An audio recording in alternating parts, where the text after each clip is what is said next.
Bom,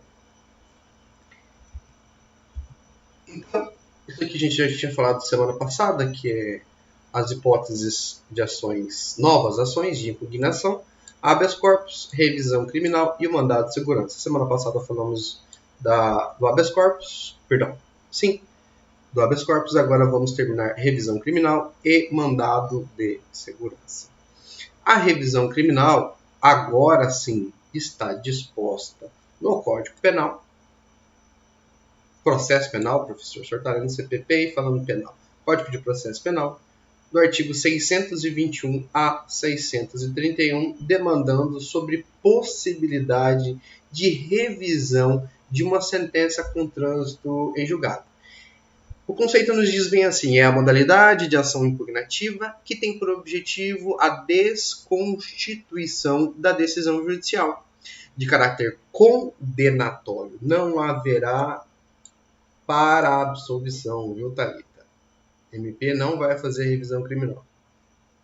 Após o trânsito julgado, conforme expressa a previsão do artigo 621 e seguintes do Código de Processo Penal. Para Renato Brasileiro, ícone do processo penal, né, pode ser compreendida como ação autônoma de impugnação de competência originária dos tribunais, seja das turmas recursais no âmbito dos juizados. As turmas recursais são os órgãos de revisão das sentenças dadas nos juizados especiais, a ser ajuizada após o trânsito em julgado de sentença condenatória ou absolutória imprópria.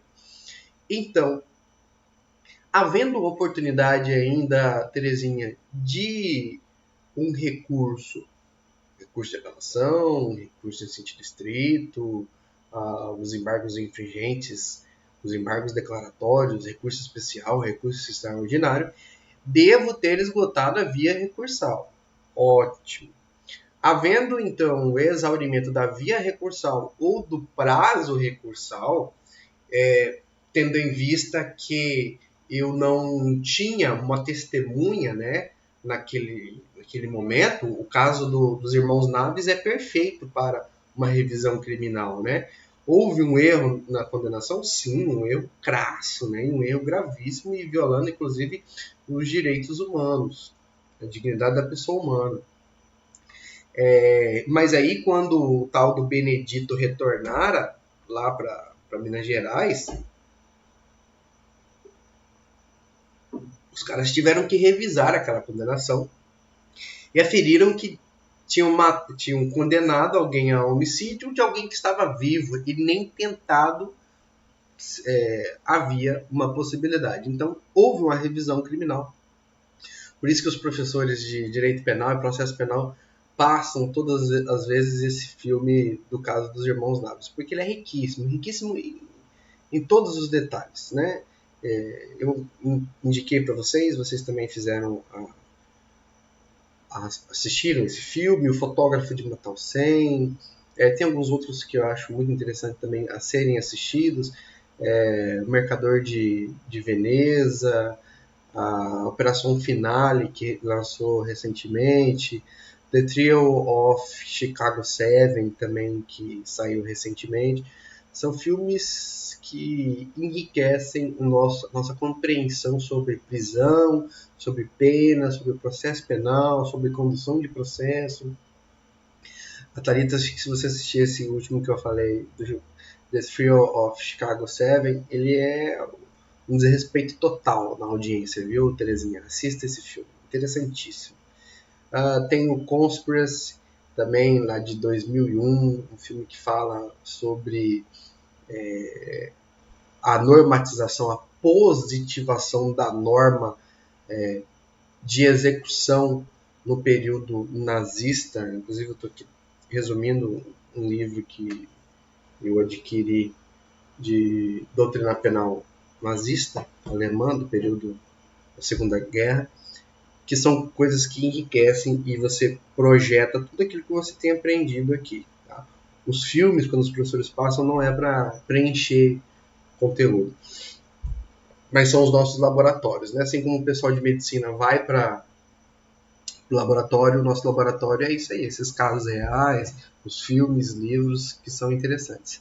Então, só caberá a revisão criminal, Josué, quando nós tivermos um trânsito julgado. Acabou, jogou pá de cal e enterrou aquele processo, está lá no arquivo, aí sim abre a oportunidade para a revisão criminal. Não que eu vá aguardar o prazo de trânsito julgado para agora recorrer utilizando de uma nova prova, de um fato novo, que poderá suscitar uma absolvição, uma retificação daquela sentença contaminada por um erro do judiciário.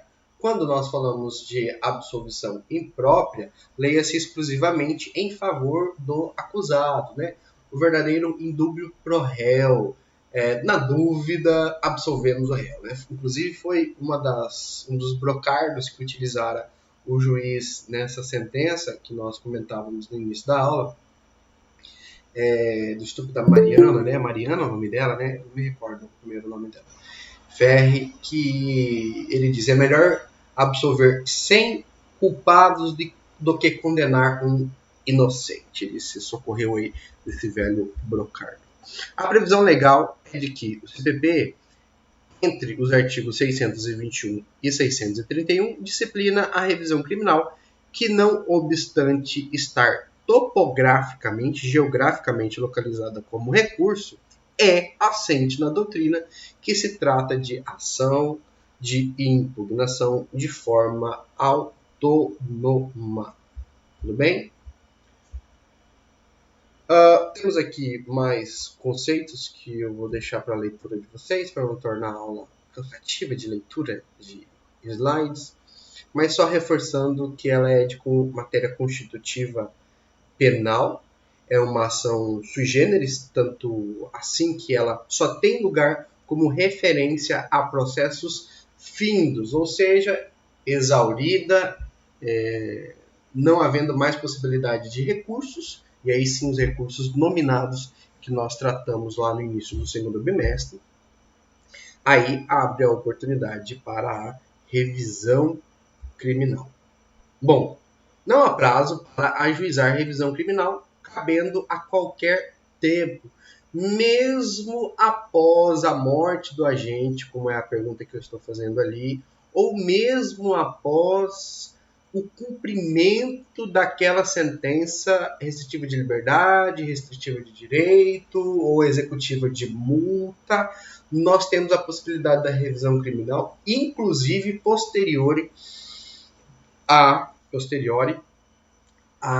habilitação. Habilitação, vocês sabem que é aquele prazo de expurgo de 5 anos contado do prazo de execução final daquela pena até 5 anos. Existe um prazo que o indivíduo ficará ainda fedidinho, né, com o cocô que ele tenha feito, que é a pena, que ele cumpriu a pena, né? É menino cagado ainda, né?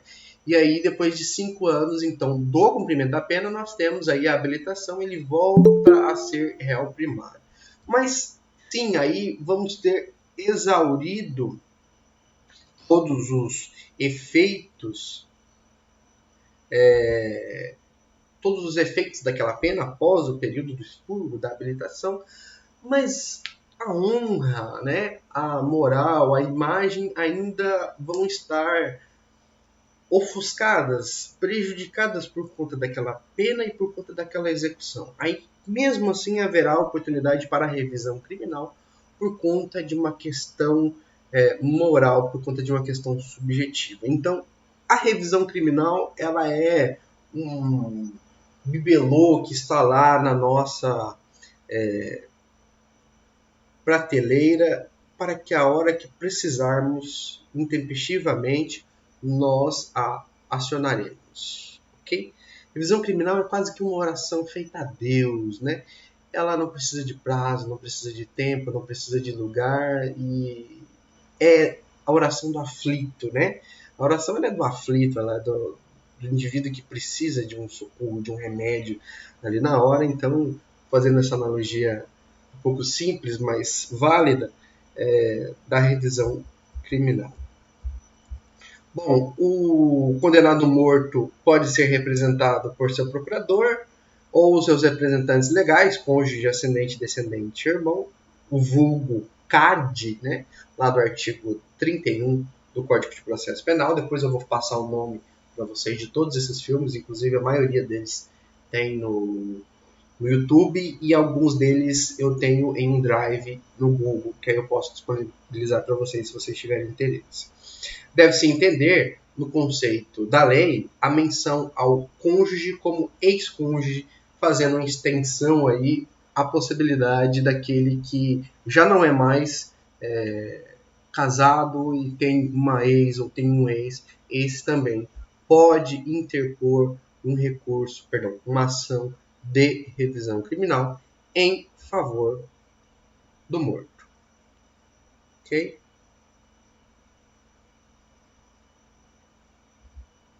Bom, quais são as hipóteses de cabimento? Qual é a janela de oportunidade? Prazo nós não temos.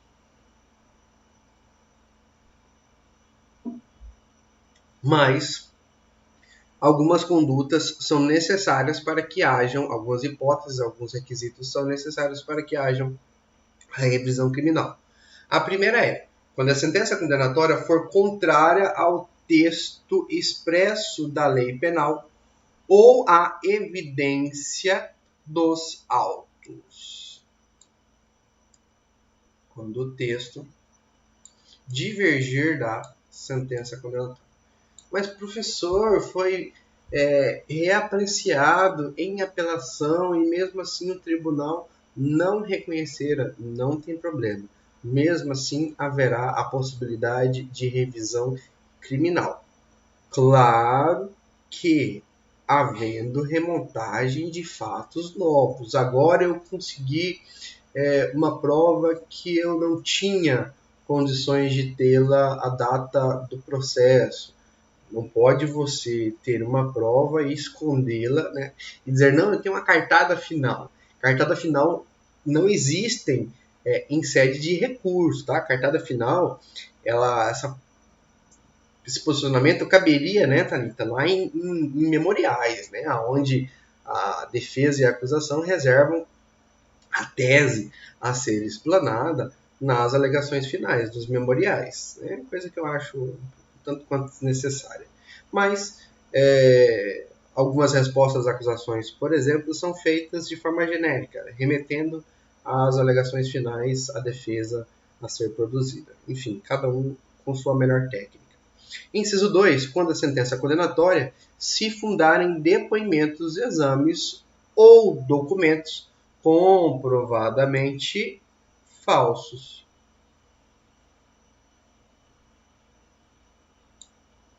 Quando, após a sentença, se descobrirem novas provas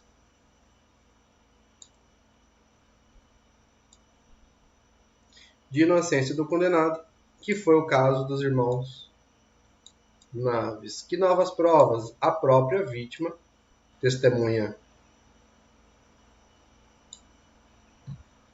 prova testemunhal,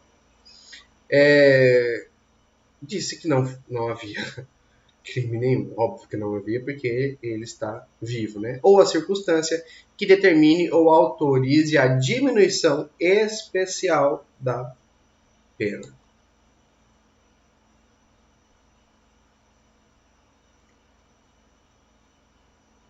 Revisão criminal, então, ficou assim. Existência de decisão condenatória ou absolutória imprópria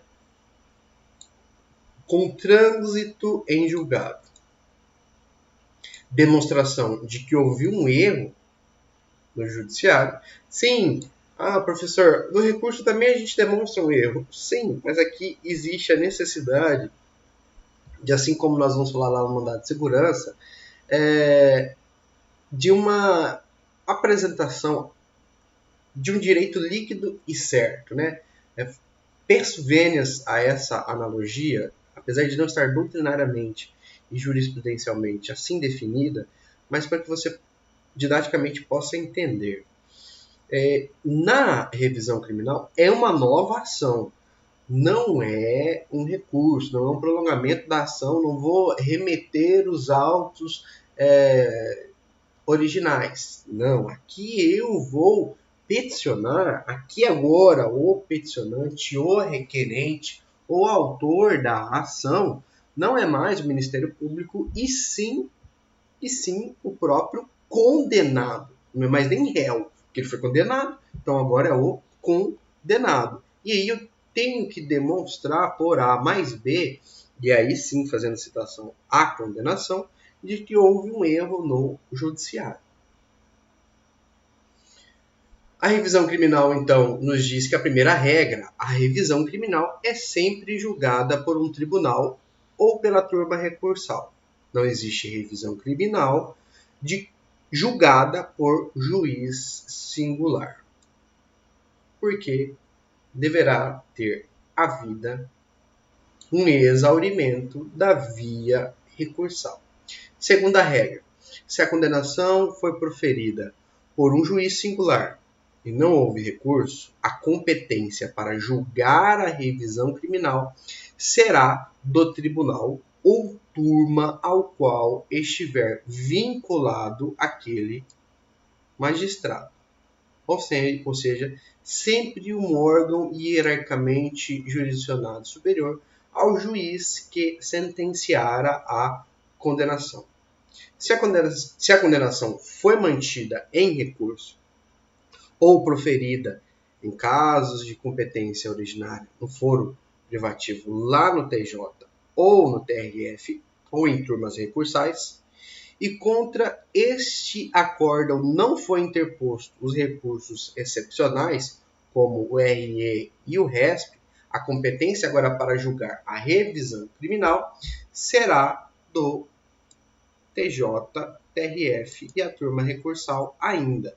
Eles mesmos julgarão as próprias sentenças condenatórias em revisão criminal. Agora, a quarta regra é: se a condenação foi mantida ou proferida pelo TJ, TRF e contra este acórdão foi agora interposto os recursos extraordinários, os recursos constitucionais, de quem será a competência para julgar a revisão criminal? Aí vai depender.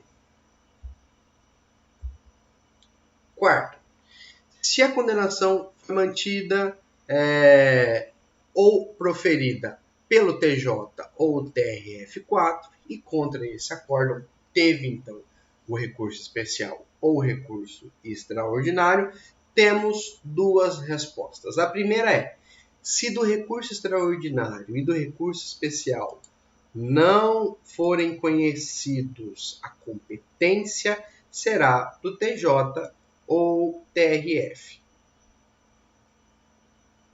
Ou seja, eles não foram recebidos, eles não foram concluídos como um recurso cabível, porque nós vamos ver ainda lá em recurso especial e recurso extraordinário, que será a nossa última aula, juntamente com a nossa aula de revisão, que os recursos excepcionais, os recursos extraordinários, os recursos constitucionais, eles padecem, eles carecem da necessidade de um exaurimento ou de um pré-questionamento daquela matéria nos órgãos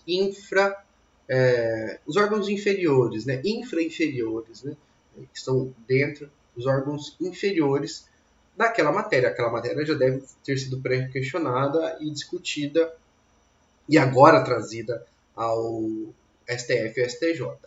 E que aquela decisão favoreça uma coletividade, que tenha uma função geral a todo o ordenamento, que agora subiu um caso para análise, seja um para amostragem, e os outros todos ficam aguardando o julgamento de caso análogo, caso semelhante, aquela matéria deve ter uma relevância global, uma relevância a todos os processos, e aí vai ter um efeito, inclusive, erga omnes a todos os processos, que demandam de matéria, demandam de fato semelhante àquele, ok? Que inclusive essas ADINs aí que o Lula impetrou, né, a defesa do Lula impetrou, fizeram sim coisa efetiva, fluíram como precedentes, né, e fundamentação para outras ações que já foram julgadas ou novas ações que foram julgadas a partir daquelas ADINs da defesa do Lula. Enfim, nós vamos concretizar isso na semana que vem. Mas o RE e o RESP, se não forem conhecidos, se eles não forem apreciados, aí sim a competência será do TJ e do TRF, porque de fato ele não subira. Agora, se ele foi conhecido, se ele subira e fora julgado, apreciado, vamos assim dizer, caso 2.1 será: caso a revisão criminal impugne uma questão que foi discutida no recurso especial ou extraordinário, a competência será do STF ou do STJ. Caso a revisão criminal impugne uma questão que não foi discutida no RE ou no RESP, fica tão somente no órgão hierárquico inferior originário, o TJ ou o TRF. Se houve conhecimento da matéria e ainda aquela matéria está contida no bojo dos recursos excepcionais, aí sim a competência é do STF. Professor, foi um RE e um RESP lá para cima, só que naquele RESP, no RE, não tinha os pontos aos quais eu estou querendo discutir aqui na minha revisão criminal. O que acontece? Vai ser discutido no STF ou não? Não. Fica no TJ ou no TRF, no tribunal originário. Aqui eu faço uma explanação, uma dissertação sobre a diferença da revisão criminal e a soberania do tribunal do júri.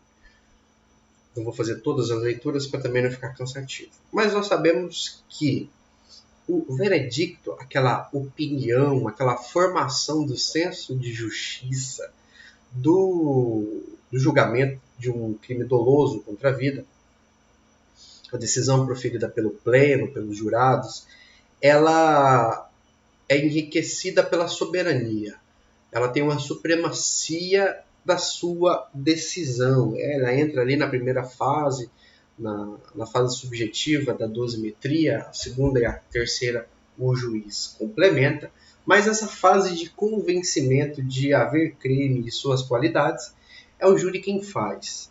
E essa decisão, ela tem a regra geral de ser incontestável, até mesmo porque existe um reduzidíssimo rol de oportunidades de recurso de apelação no Tribunal do Júri, como nós vimos lá na apelação no Tribunal do Júri, os seus 3 requisitos que podem ser alcançados pelo recurso de apelação no Tribunal do Júri, diferente da apelação comum, que é residual, que é desvinculada, não precisa estar atrelada a fato nenhum para o recurso. Toda matéria de fato e de direito pode ser recorrida. Então, a soberania do júri tem essa força inicial. Porém, quando ela for crasso o erro, quando houver um erro crasso, um erro patente, latente, visível e irrefutável para uma revisão criminal, é óbvio que vai haver a mitigação dessa soberania do Tribunal do Júri, dessa decisão do Tribunal do Júri, que deverá ser revista, reanalisada e retificada se identificado um erro quanto à decisão do Tribunal do Júri, o chamado veredicto, ok? Bom, e com isso nós entramos agora aqui em mandado de segurança em matéria criminal.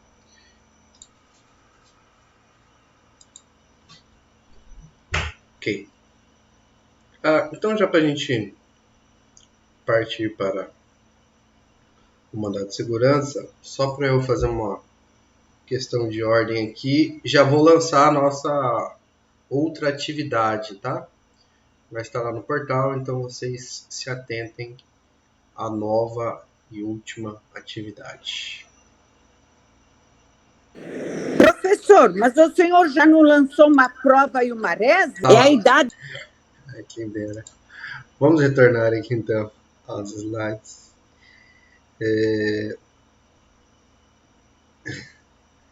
Mandado de segurança. Mandado de segurança em matéria criminal, lembrando que mandado de segurança pode ser interposto em N possibilidades, porém, vamos pensar aqui agora matéria criminal.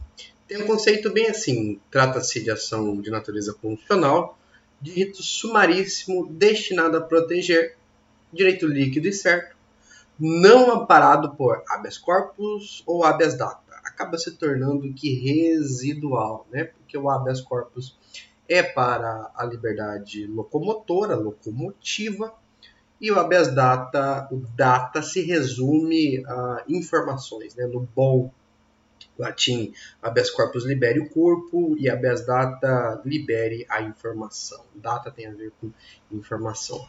E o mandado de segurança, então, é para vigir direito líquido e certo, que talvez vocês já tenham ouvido falar lá em processo civil, em constitucional, processo constitucional, trabalho, todas as outras searas do direito também demandam sobre mandado de segurança e a sua fundamentação do fumus boniuri, do periculo in mora, das cautelaridades, né? Todas elas vêm para cá também de forma liminar. Claro que nós temos a liminar e o mérito, assim como nós temos também lá no HC o pedido liminar, o pedido de mérito, o pedido liminar é a antecipação do mérito, julgado e apreciado por um julgador monocraticamente, de forma mais célere, e depois levado ao pleno ou à reunião da turma, da Câmara, como divida o órgão julgador, o TJ, TRF, STF, STJ, e aí sim esta turma, esse colegiado, passará a julgar o mérito. Porém, aqui o mandado de segurança é residual de tudo aquilo que não seja habeas data ou habeas corpus, quando o responsável pela ilegalidade ou abuso de poder for a autoridade pública ou agente de pessoa jurídica no exercício das atribuições do poder público, previsão constitucional no artigo 5º, inciso LX1V, que quer dizer 69, né? Esses pauzinhos e esses X às vezes nos confundem, né? Mas artigo, inciso 69, e na lei 12.016 de 2009, que dá regulamentação para o mandado de segurança. Claro que o mandado de segurança possui natureza mandamental. Além de ser de impugnação, ela tem uma ordem de cumprimento, uma ordem de feitura, que desencadeia uma série de outras responsabilidades em não havendo o acatamento daquela ordem mandamental. É essencial que se configure a violação do direito líquido e certo para a impetração da ação autônoma de impugnação em comento. Ou seja, quando nós tivermos um direito claro e evidente, né? Claro e evidente, não há de que se discutir sobre o mérito daquela questão, não há uma necessidade de uma produção de provas. Quais seriam as produções de prova? Perícias, provas testemunhais aos quais eu, como demandante, como requerente, não tenha ao meu dispor. Porém, eu tenho já um dossiê, eu tenho já a instrução probatória, eu tenho o corpo probatório suficiente para fazer a demanda e tenho uma norma positivada ou não, que vai me dar guarida, é o que nós chamamos de direito líquido e certo.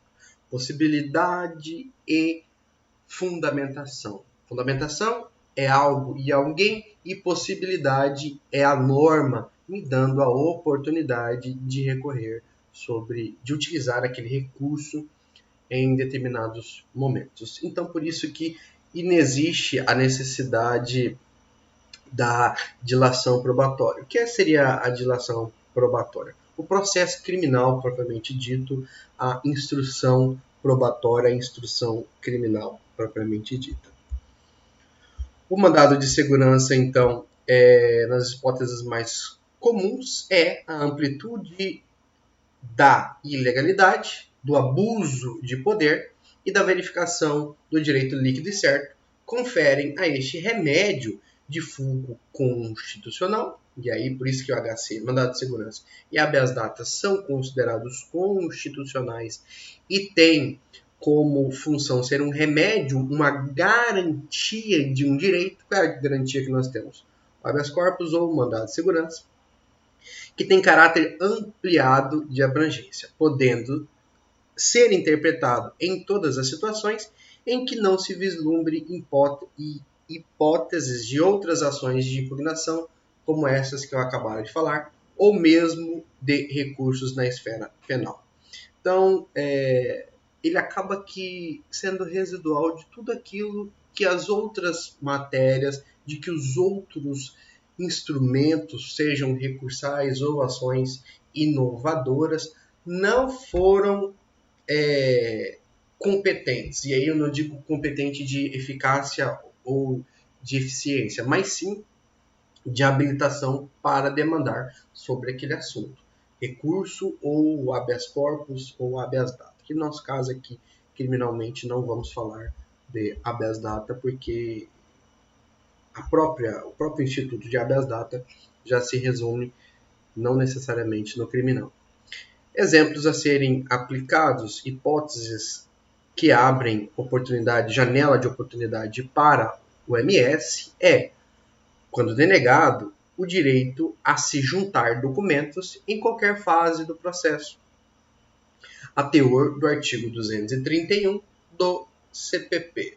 Ou seja, aqui fundamentado no direito do princípio, e aí veja que princípio não é normatizado, né? Às vezes nós encontramos não é positivado.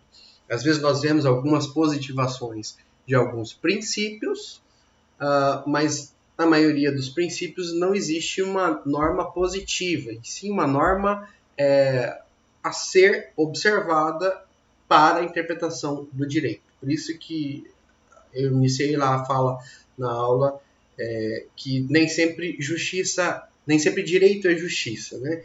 E nem sempre justiça se faz com a dogmática, que se faz com a matemática, com o direito positivado, e sim com os princípios que também são normas a serem observadas.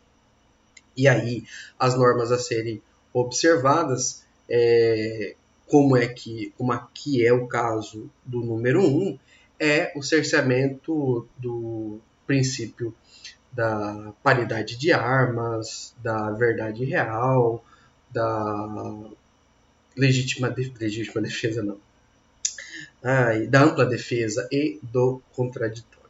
O inciso 2, quando advogado, item 2, quando advogado resta impedido de acompanhar seu cliente em fase de inquérito. Aqui, este MS não vai ser em favor do investigado, e sim do advogado, que tem cerceado o seu direito de acompanhar em qualquer fase e em qualquer instituição, em qualquer procedimento, o seu cliente, seja na fase de investigação, de execução, de instrução probatória, de produção probatória, ele tem o direito de estar acompanhando. Claro que ele não pode modificar nada ali quando estiver ocorrendo uma operação, por exemplo, aí o cara chama o seu advogado, ele não pode ali manipular nada, mas ele pode muito bem acompanhar para dar validade em não havendo nenhum abuso de autoridade e uma ilegalidade, que é o que fundamenta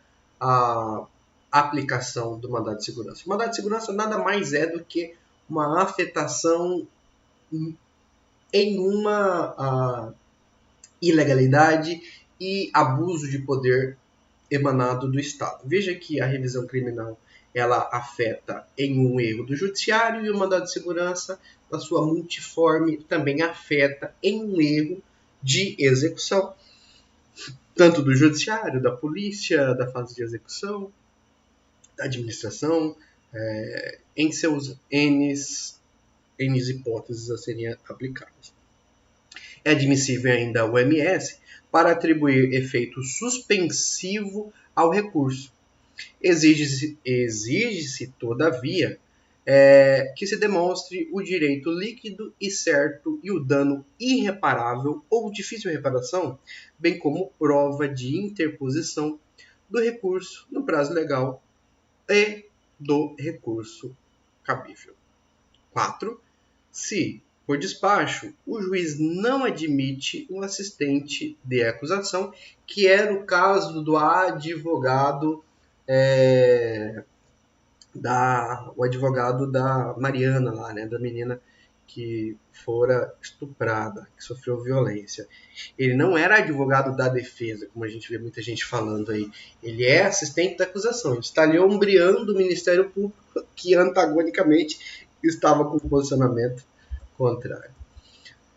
Ainda, quando denegado ao advogado direito de vista do inquérito policial. Cabe ainda mandado de segurança. Esses dias estava na delegacia, fui acompanhar um cliente, porte legal de droga, né, de substância entorpecente. Essa era a minha tese. A tese da delegada era tráfico. Okay. Estávamos lá nessa lide entre tráfico, entre 28 e 33. E aí eu solicitara pela doutora, eu quero ver o boletim de ocorrência e as peças que foram produzidas anteriormente. Ela falou, o senhor não pode, porque ainda não está concluído e faltam peças para ser juntadas. Eu falei, não, está aí na mesa, é só me estender para que eu possa ler o boletim de ocorrência. Ela falou assim, o senhor não pode. Eu só dei aquela balançada de cabeça, né, aguardando tudo aquilo acabar. Não precisa se jogar no chão, descabelar, rasgar terno. Não, deixa, né? Deixa ela terminar. Eu ia pegar aquela decisão, fazer com que ela constasse que ela não me cerceou o direito de manipular, manusear os autos. Todos os meus interrogatórios são gravados, eu grave, tá? Tudo que você for fazer, mesmo que tenha a audiência gravada, grave no seu celular também, tá?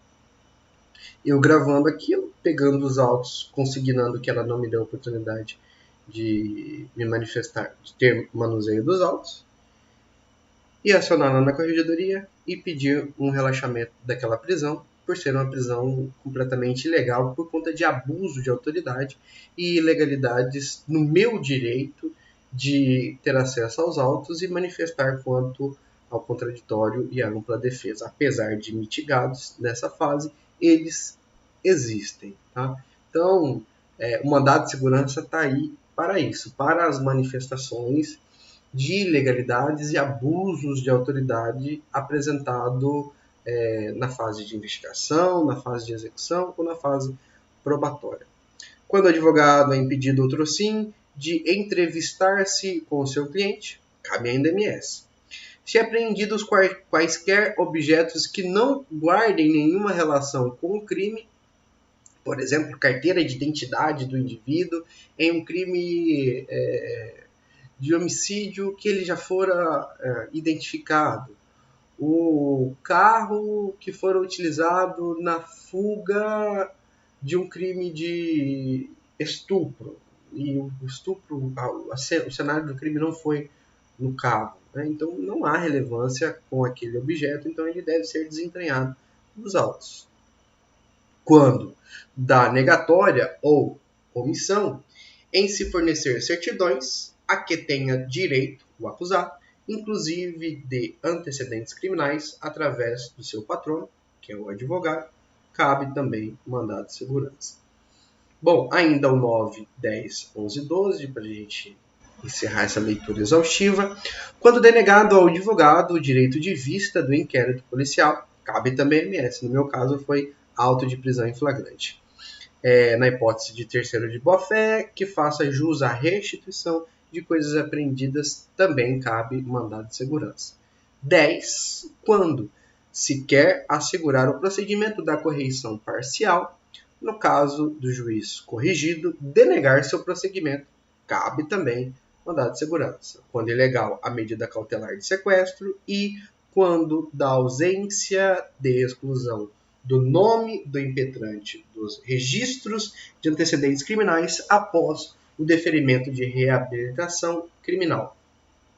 Esses itens que eu li, ademais de que estão expressos aqui, são de rol exemplificativo, são para formarem o senso de defesa e o senso de arguição de vossas senhorias, porque isso não está tipificado, não está positivado e taxado como rol taxativo, como rol necessário de observação. Aqui tão somente é para que vocês possam visualizar, projetar a atuação de vocês.